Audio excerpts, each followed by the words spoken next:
Some metal ions will color a flame. This is used in flame photometry to measure trace concentrations, usually in water. Many flame photometers are quite simple instruments, and they must always be calibrated against standard solutions. The photometer's relatively cool flame is suitable for the excitation of elements from groups 1, 2, and the lanthanides. Air and gas lines are attached to the back of the instrument. In this case, the air is supplied by a small pump. The gas supply passes through a secondary regulator valve before entering the instrument. Here, the valve is painted red. Before making any readings, unlock the air valve and adjust the air pressure to the value recommended in the instrument manual.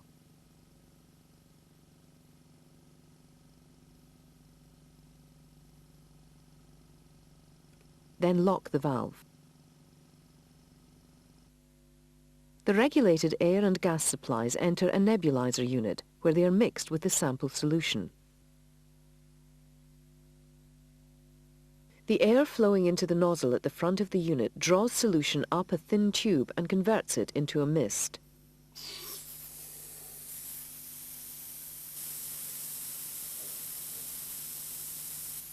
This then enters the nebulizer where it mixes with the gas. The nebulized mixture of gas, air and solution is fed to the burner. Excess liquid from the nebulizer passes into a standpipe which stops air and fuel escaping but allows excess liquid to run to waste. Check regularly that the runoff system is functioning correctly. If it is not, the instrument will not give reliable readings. The way in which this automated instrument works is best seen with the protective hood around the burner assembly removed. Switching on the instrument automatically opens valves in the air and gas supplies. And this instrument automatically ignites the fuel-air mixture.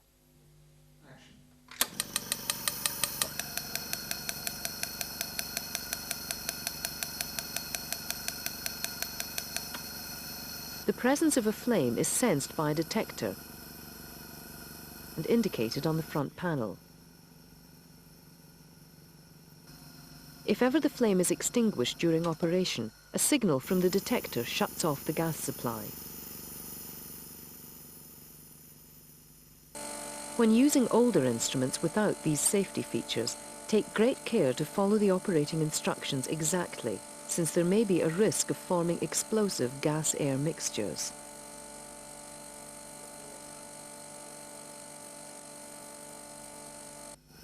The presence of elements such as the alkali metals colors the flame. This is the color produced by potassium, and this that of sodium. The light from the flame passes through a window to a photodetector which covers the opening and is normally hidden inside the hood. This instrument is set up to measure calcium, potassium or sodium. Movement of the bar moves different filters in front of the detector. Each of these only lets light of a wavelength specific to the element in question to reach the detector. The rate at which the instrument draws up liquid, the aspiration rate, should be checked using a blank solution, in this case water, at the beginning of a run. This is easily done by drawing the solution from a graduated vessel. A rate of 1 cubic centimetre in about 10 seconds is satisfactory. If the instrument doesn't aspirate, or aspirates very slowly, the nozzle may need cleaning. This can be done by removing the nozzle, taking off the delivery tube, and passing a fine wire through the nozzle.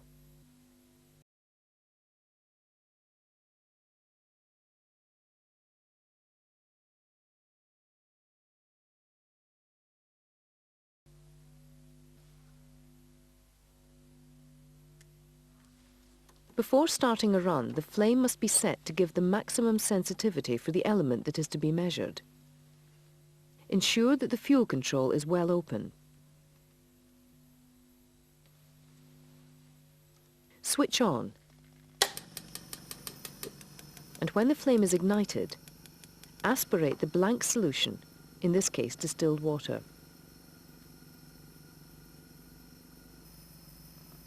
Use the blank control to set the meter reading to 0.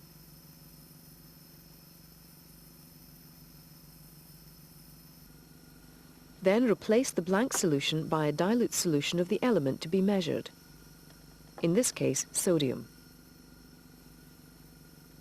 Check that the correct filter is in place. Then reduce the flow of fuel until the meter reading is at a maximum.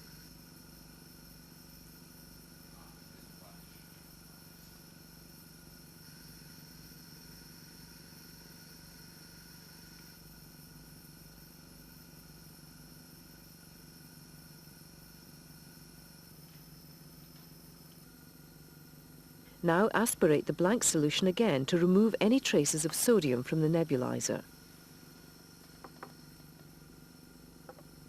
When the meter reading returns to 0, the instrument is ready to be calibrated against standard solutions. A range of standard solutions should have been made up in advance. The concentrations should be chosen so that the likely concentration of the unknown sample lies in the middle of the range.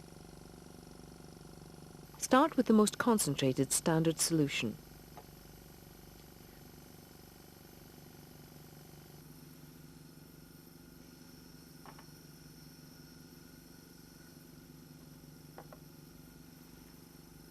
When the reading has stabilized, use the coarse and then the fine sensitivity controls to bring the meter reading to the concentration of this standard solution.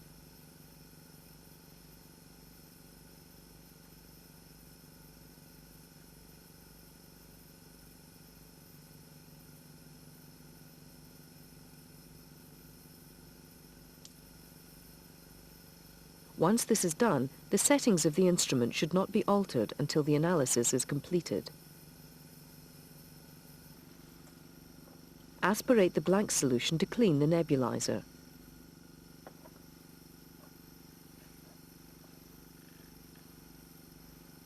Then aspirate the next standard solution.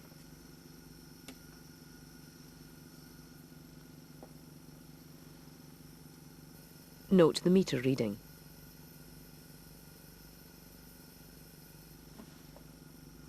Remove the standard solution and aspirate the blank solution again. Continue with this procedure until readings have been recorded for all the standard solutions.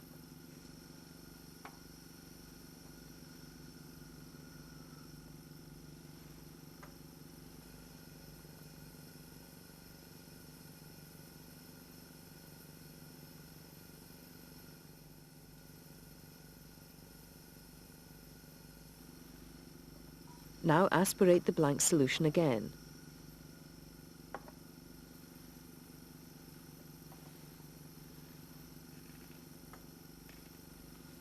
Then aspirate the unknown sample.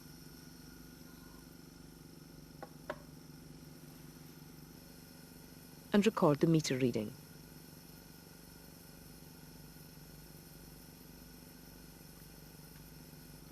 Finally, aspirate distilled water for a couple of minutes to thoroughly clean out the nebulizer.